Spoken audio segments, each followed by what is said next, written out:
Welcome back to the deep dive. You know, someone sent me something really wild. Yeah. A 3-hour interview with former President Trump. Wow. And we're diving into it today. Okay, so 3 hours. 3 hours. We're going to... A lot to unpack. Yeah, that's a lot. We're not going to cover everything, obviously. Yeah, we're going to pull out the highlights for you. The good stuff. Yeah, hit those key takeaways. So what are we thinking? Where do we even start? Well, I think it makes sense to start with his transition from businessman, Right. you know, reality TV star to president of the United States. Yeah, absolutely. It's pretty unique. It is. And he even says that, like, the word that comes to his mind is surreal. I remember that, yeah. Like, it wasn't something he was really planning for or expected. Yeah, he talks about how some bigwigs at NBC, Oh, yeah. where The Apprentice was airing, tried to talk him out of running. They wanted him to stay with the show. Can you imagine? A network executive saying, please don't run for president.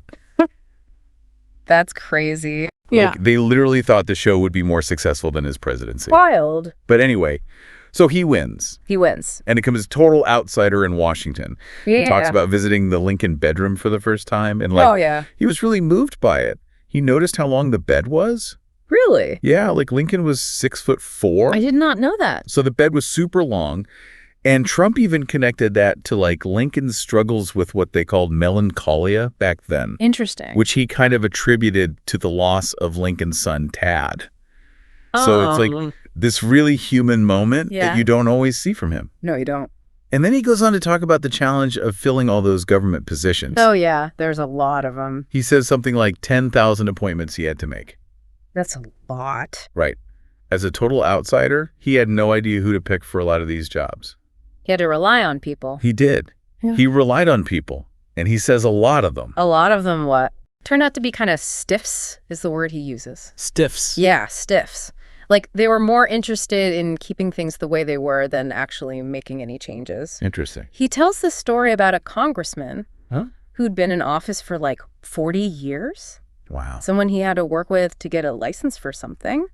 And Trump realized that this guy and a lot of others like him were basically experts at avoiding controversy. Just going with the flow. Exactly. Never rocking the boat. It sounds familiar. Right. And that really plays into this idea of the deep state that we'll talk about later. Okay, so before we go there, Yeah. let's talk about the economy. Okay. Because that's where Trump really seems to feel like he was in his element. He does.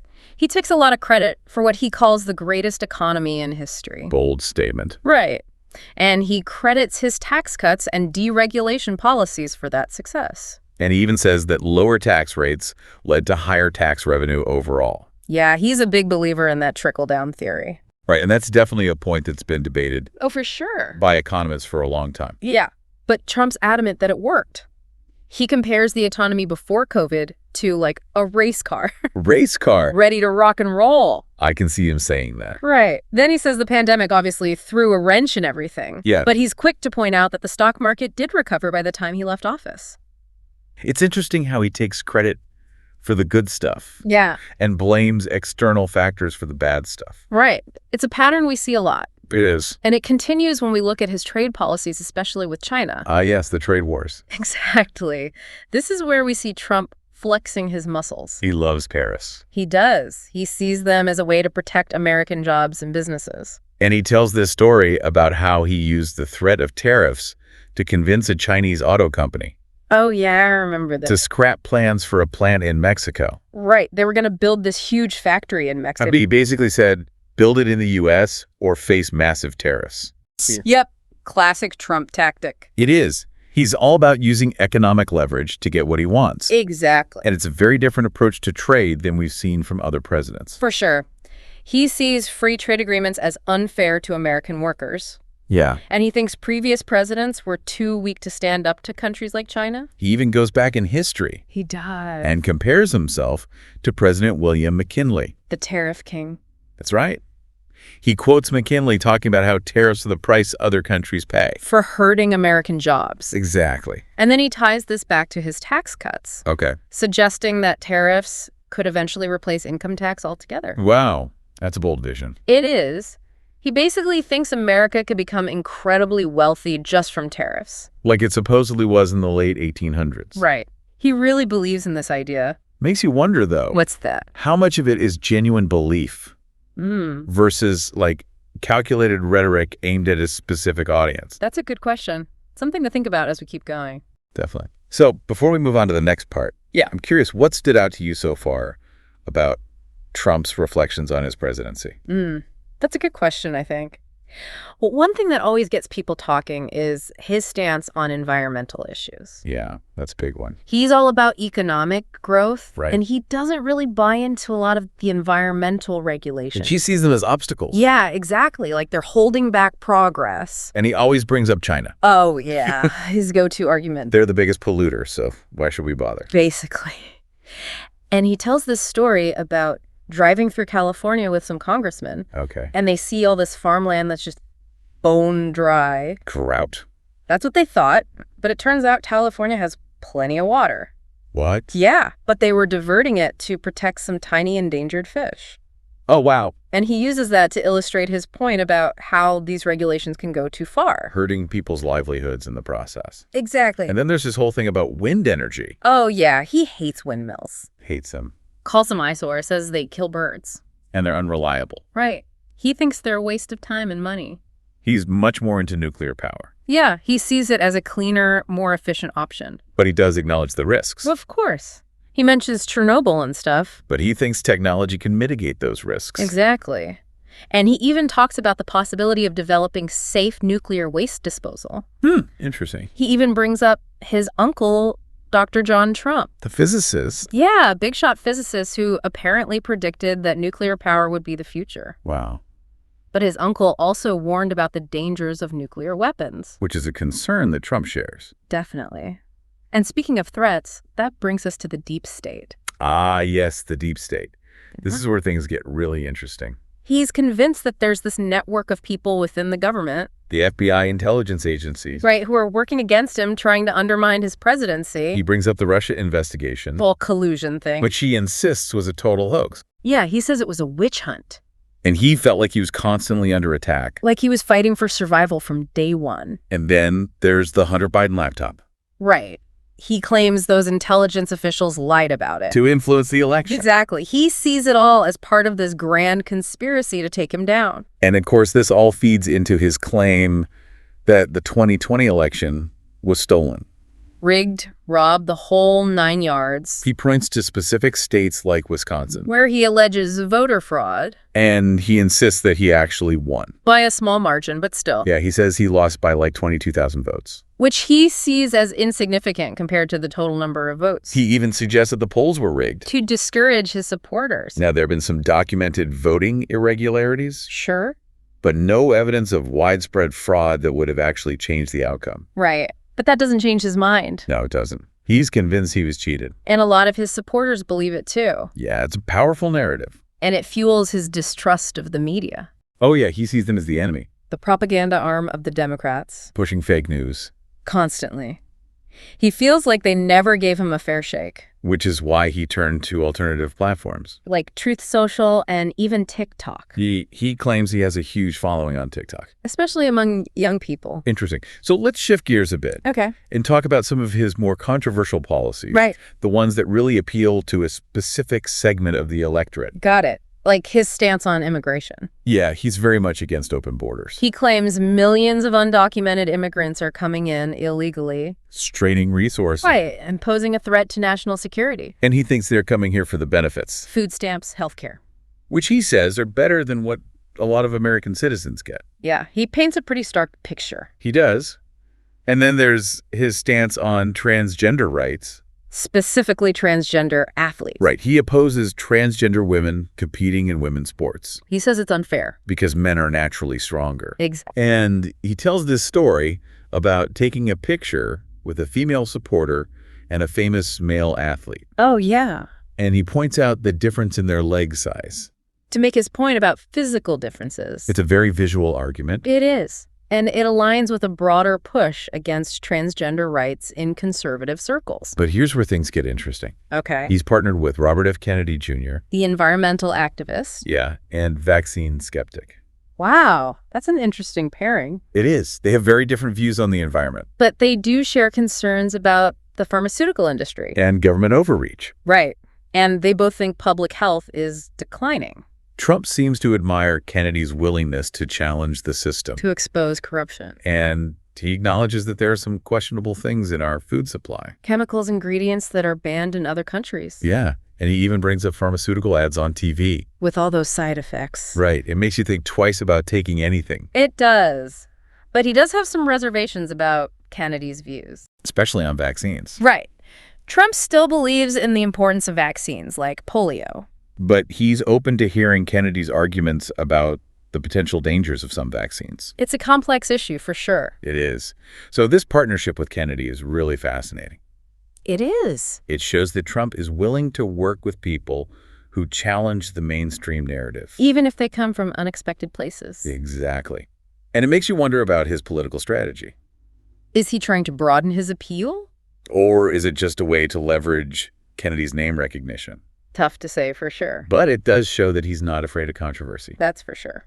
And it leads us to our final topic for this segment. Which is? Trump's views on UFOs. Okay, now we're getting into the really weird stuff. Right. So he admits that he never really believed in aliens. But he says he's heard some interesting stories from pilots. Yeah, pilots who claim to have seen strange objects in the sky.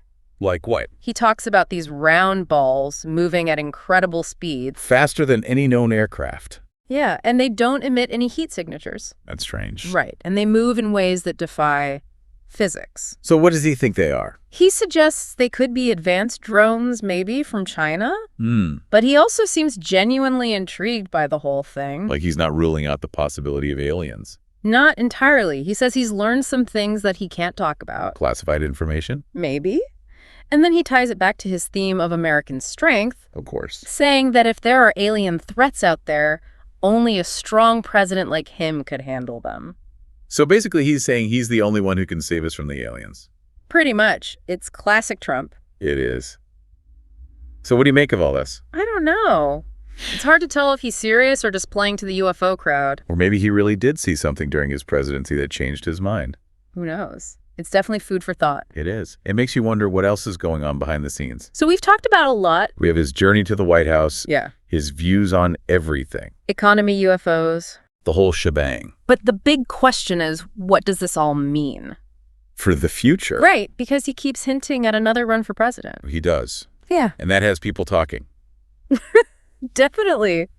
Some are excited, some are terrified. It's a mixed bag. And Trump seems pretty confident about his chances. Oh, yeah. He claims he's already secured 3 nominations in a row. Each time winning millions more votes than the last election. And he still insists he actually won in 2020. That he was cheated out of a victory. Through fraud and media manipulation. The whole 9 yards. It's that unwavering belief. In himself. Yeah. And in the legitimacy of his claims. Regardless of the evidence. It's powerful. It is. It really resonates with his base. So what's his plan if he wins again? He says it would be his final term, and that he owes it to the country to fix things. Fix what specifically? He wants to restore fair elections, secure the borders, reassert America's dominance on the world stage.